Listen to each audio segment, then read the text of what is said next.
नमस्कार, मैं हर्ष कुमार। स्वागत है आपका आज के शो में। आज हम शो में बात करेंगे क्या चांद पर इतने दिन हो गए लेकिन क्या विक्रम लैंडर का सवेरा अभी तक नहीं हुआ है। क्या चंद्रयान 3 मिशन खत्म हो चुका है। आपको बता दें कि 20 सितंबर 2023 को शिव शक्ति पॉइंट पर सूरज आ गया। 22 को इसरो ने संदेश भेजा, लेकिन आज 25 हो चुका है। विक्रम और प्रज्ञान ने सांस तक नहीं ली, सो ही रहे हैं। विक्रम लैंडर और प्रज्ञान रोवर अभी कुंभकर्णी नींद से उठने का नाम नहीं ले रहे हैं। 20 सितंबर 2023 को इनके लैंडिंग पॉइंट यानी शिव शक्ति पॉइंट पर सूरज उग चुका था। इनकी रोशनी पहुंच गई थी, लेकिन विक्रम और प्रज्ञान की आंखें उस रोशनी से चंदुआई नहीं रही हैं। ऐसा लगा है कि उनकी सांसें हमेशा के लिए थम गई हैं।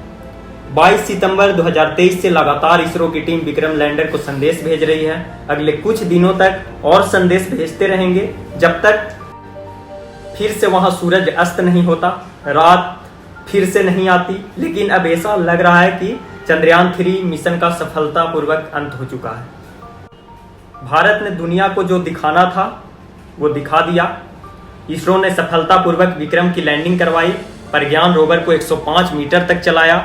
विक्रम लैंडर ने छलांग लगाकर भी दिखाया। ऑक्सीजन जैसी कई जरूरत गैस और खनिजों की मौजूदगी की पुष्टि भी की। यह दुनिया का पहला मिशन था जिसने चांद के दक्षिणी ध्रुव पर अपने पैर जमाए थे। चांद पर सॉफ्ट लैंडिंग करने वाला भारत चौथा देश था।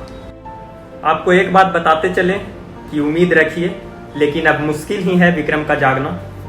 इसके पहले सॉफ्ट लैंडिंग की महारत सिर्फ अमेरिका, सोवियत संघ और चीन के पास थी। अब रात आने लगी तो इसरो वैज्ञानिकों ने विक्रम और प्रज्ञान को सुला दिया। सोने से पहले दोनों की बैटरी फुल चार्ज थी। प्रज्ञान के सोलर पैनल सूरज के तरफ थे, ताकि उगते ही सूरज की रोशनी सीधा उन पर पड़े।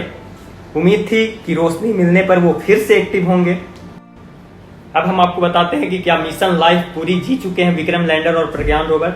यह जानना बहुत जरूरी है कि विक्रम और प्रज्ञान दोनों को सिर्फ 14 और 15 दिन के मिशन के लिए ही बनाया गया था। वो पूरा हो चुका है। इससे ज्यादा समय वो वहां पर बिता चुके हैं। अगर ये जग जाते हैं तो ये किसी वैज्ञानिक चमत्कार से कम नहीं होगा, लेकिन ऐसा होना अब मुश्किल दिख रहा है, क्योंकि -120 से -240 डिग्री सेल्सियस तापमान में इनमें लगे यंत्रों की सर्किट उड़ने का खतरा था। लगता है कि उनके इलेक्ट्रॉनिक पार्ट्स बीती रात की सर्दी बर्दाश्त नहीं कर पाई।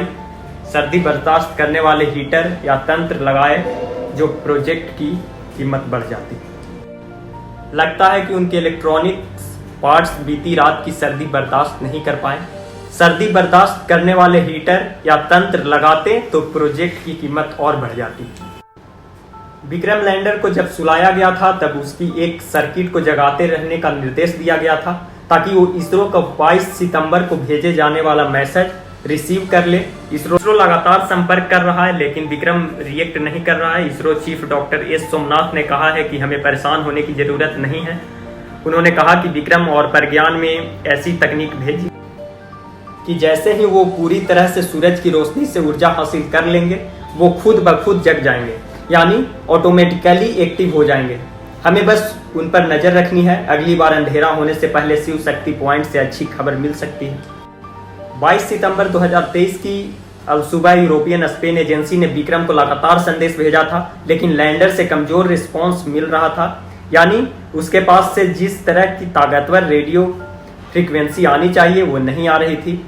विक्रम 2268 मेगा का रेडियो उत्सर्जन कर रहा था। यह एक कमजोर बैंड है। चंद्रयान लगातार ऑन ऑफ सिग्नल भेज रहा था। चांद से आ रहे सिग्नल कभी स्थिर थे, कभी नहीं। विक्रम का ट्रांसपोर्टर RX फ्रीक्वेंसी का है। उसे 240/221 की दर की फ्रीक्वेंसी पर काम करना चाहिए, लेकिन वह 2268 मेगाहर्ट्ज का सिग्नल दे रहा है। आपको बता दें कि शिव शक्ति पॉइंट पर सूरज की रोशनी 13 डिग्री पर पड़ रही है। इस एंगल की शुरुआत 0 डिग्री से 13 पर आकर खत्म हो गई, यानी सूरज की रोशनी विक्रम लैंडर और प्रज्ञान रोवर पर टेढ़ी पड़ रही है। 6 से 9 डिग्री एंगल पर सूरज की रोशनी इतनी ऊर्जा देने की क्षमता रखता है कि विक्रम नींद से जाग जाए। अगर नहीं जाग रहे हैं तो इसके अंदर किसी तरह की तकनीकी दिक्कत आ चुकी है। यह बात तो तय है कि अगर विक्रम लैंडर और प्रज्ञान रोवर अगर जग गए और काम करना शुरू कर देते हैं तो इसरो के लिए बोनस होगा। अब दीजिए हर्ष को इजाजत, कल फिर जुड़ेंगे एक नए मुद्दे के साथ। नमस्कार।